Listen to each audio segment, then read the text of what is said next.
Good morning दोस्तों। आज की कहानी है विद्यालय पर। आइए सुनते हैं आज की कहानी। प्रशासनिक दृष्टिकोण से विद्यालय की बृहद परिभाषा है, लेकिन यदि साधारण अर्थों में समझे तो प्राथमिक शिक्षा देने वाली किसी भी संस्था को विद्यालय या स्कूल का दर्जा दिया जा सकता है। लेकिन क्या किसी भी स्कूल को कामयाब बनाने के लिए केवल शैक्षणिक अनुभव ही आवश्यक है, या इससे बढ़कर हमें विचार करने की आवश्यकता है? इसे समझने के लिए आइए चलते हैं एक बेहतरीन कहानी की ओर। दोस्तों, कहानी शुरू करने से पहले कहानी को लाइक करें और चैनल को सब्सक्राइब करें। मुकेश अपने कॉलेज की शिक्षा खत्म होते ही नौकरी ढूंढने में लग गया।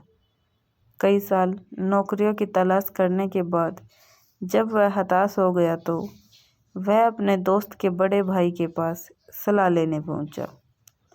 वह कॉलेज में प्रोफेसर थे। उन्होंने मुकेश को छोटे बच्चों को पढ़ाने की सलाह दी। मुकेश को अपने दोस्त के भाई की सलाह अच्छी लगी, इसीलिए वह फिलहाल बच्चों को ट्यूशन के लिए तैयार हो गया। घर आते ही मुकेश ने एक कमरे में एक छोटी सी कोचिंग शुरू की। धीरे धीरे मुकेश को बच्चों को पढ़ाने से अच्छे पैसे मिलने लगे और उसे पढ़ाने में मज़ा आने लगा। ट्यूशन में बच्चों की बढ़ती संख्या देखकर उसने सोचा क्यों न एक स्कूल ही खोला जाए जिससे और अच्छी आमदनी हो। बस फिर क्या था, मुकेश ने बैंक से ऋण लेकर एक छोटा सा स्कूल खोला। स्कूल की फीस कम होने की वजह से छात्र तेजी से बढ़ने लगे। बहुत ही कम समय में मुकेश कामयाबी की सीढ़ियों चढ़ता जा रहा था। मुकेश ने स्कूल में अच्छे अच्छे शिक्षक भर्ती कर लिए, जिससे 4-5 साल तक तो मुकेश को स्कूल चलाने में कोई समस्या नहीं हुई। लेकिन एक सरकारी आदेश ने उसकी दुनिया हिला दी।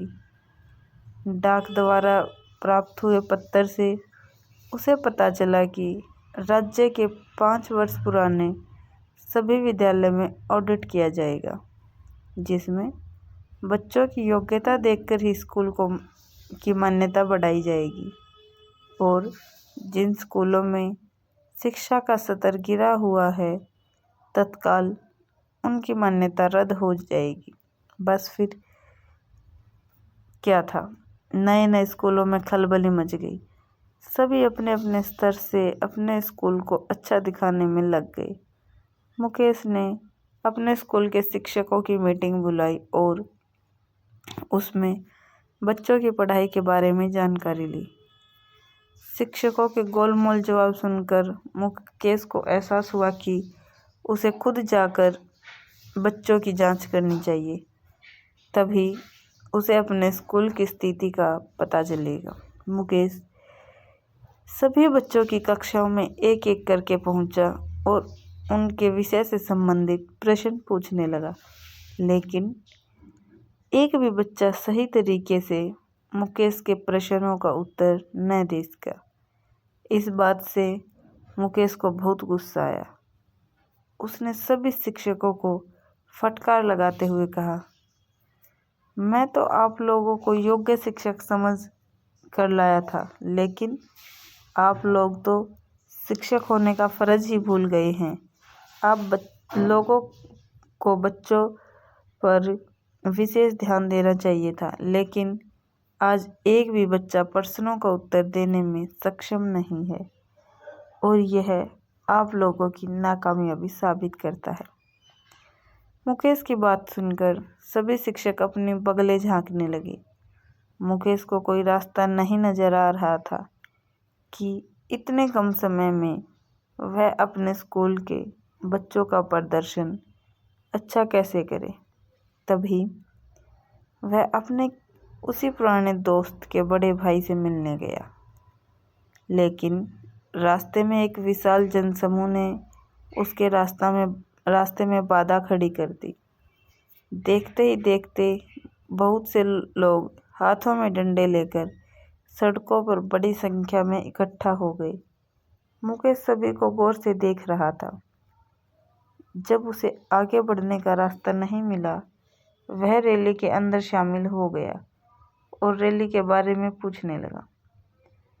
लोगों की जानकारियों से उसे पता चला कि किसी व्यक्ति ने इन लोगों की धार्मिक भावना को आहत किया है, इसीलिए सभी उसके विरोध के लिए इकट्ठे हो रहे हैं। मुकेश विज्ञान के ज़माने की सोच रखने वाला व्यक्ति था।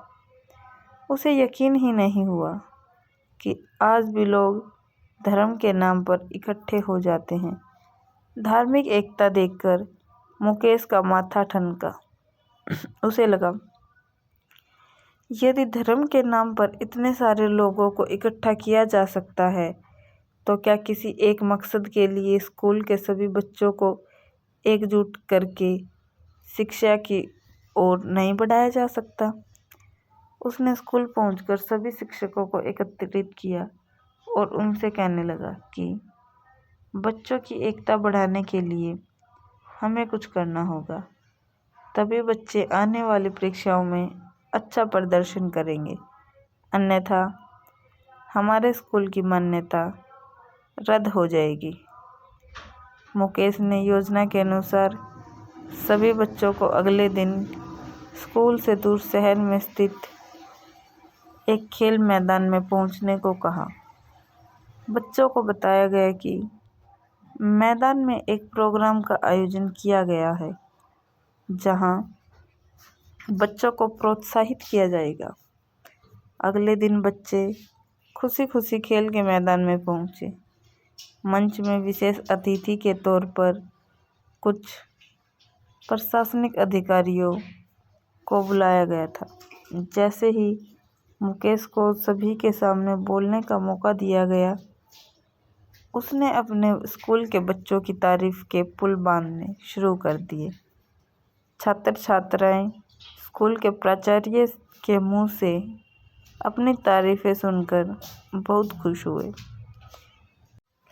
इसी बीच दूसरे स्कूल से आए हुए एक शिक्षक ने मंच पर जाकर मुकेश को जलील करना शुरू कर दिया और भाषण देते हुए कहने लगा कि तुम्हारे स्कूल के सभी बच्चे एकदम गधे हैं। उन्हें तो केवल मस्ती करने में मज़ा आता है। भला ये कैसे परीक्षाओं में उत्तीर्ण होंगे? अपने स्कूल की बुराई सुनते ही मुकेश के साथ साथ सभी बच्चों को बहुत बुरा लगा। बच्चों के लिए सबसे ज़्यादा तकलीफ़ की बात तो यह थी कि उनकी वजह से उनके प्राचार्य का सिर झुक गया, जिससे उन्हें अपमानित महसूस होने लगा। शिक्षक की बात से नाराज़ होकर कई बच्चे ज़ोर ज़ोर से चिल्लाने लगे हैं। लेकिन तभी मुकेश मंच में आकर अपने स्कूल के बच्चों को शांत करते हुए कहता है, यदि इनकी बात का जवाब देना चाहते हो तो अपने मुंह से नहीं, अपनी परीक्षा परिणाम से देकर दिखाओ। इन्हें भी पता चलना चाहिए कि इनके स्कूल के बच्चों को हम लोग भी टक्कर दे सकते हैं। बस फिर क्या था, सभी विद्यार्थियों ने मुकेश की बेइज्जती का बदला लेने का इरादा मजबूत कर लिया और पढ़ाई में जुट गए। लगातार अभ्यास की वजह से बच्चों के अंदर पढ़ने की लगन बढ़ गई। स्कूल के साथ साथ घर पहुंचकर भी बच्चों का ध्यान किताबों में रहने लगा। कुछ महीने गुजरते ही परीक्षा की घड़ी आ चुकी थी, लेकिन यह परीक्षा केवल बच्चों की ही नहीं बल्कि मुकेश के अपमान की भी थी। जैसे ही परीक्षा प्रारंभ हुई, बच्चों ने अपनी प्रतिभा का प्रदर्शन करना शुरू कर दिया। सभी बच्चों ने आत्मविश्वास से लबालब होकर अपनी परीक्षाएं दी और जैसे ही परीक्षा के परिणाम घोषित हुए, पूरे राज्य में मुकेश के स्कूल ने जीत का परचम लहरा दिया। दरअसल इस बार की परीक्षा में मुकेश का स्कूल राज्य में सभी बच्चों को अच्छे अंकों से उत्तीर्ण करवाने वाला प्रथम स्कूल बन गया। अपने स्कूल का अद्भुत प्रदर्शन देखकर बच्चे दंग रह गए। उन्हें यकीन ही नहीं हुआ कि उन्होंने साबित कर दिखाया कि मेहनत और एकाग्रता से सब कुछ हासिल किया जा सकता है। अच्छे अंकों से उत्तीर्ण होने वाले विद्यार्थियों को सम्मानित करने के लिए स्कूल में एक प्रोग्राम आयोजित किया जाता है, जिसमें सभी बच्चे उपस्थित थे। लेकिन जब विद्यार्थियों ने मुकेश के साथ उसी शिक्षक को खड़े देखा जिसने मुकेश की बेइज्जती की थी, तो उन्हें बहुत गुस्सा आया।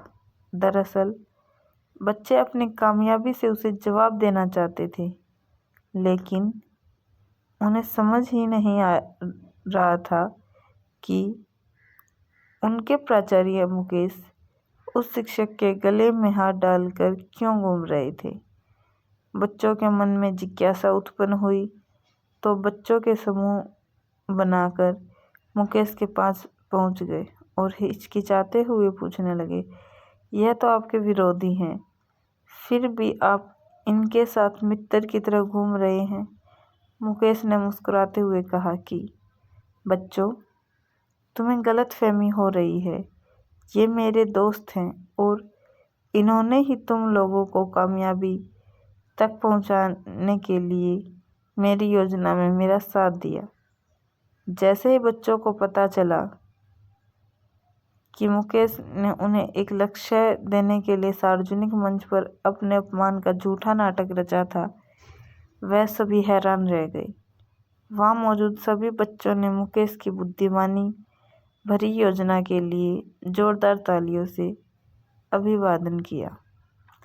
मुकेश ने अपनी अक्लमंदी से सभी बच्चों को दिशा देते हुए पढ़ाई के लिए समर्पित कर दिया और यही था अपने अपमान का असली बदला, जिसके लिए बच्चों ने अपनी सीमाओं को तोड़ते हुए इतिहास रच दिया। और इसी के साथ कहानी समाप्त हो जाती है।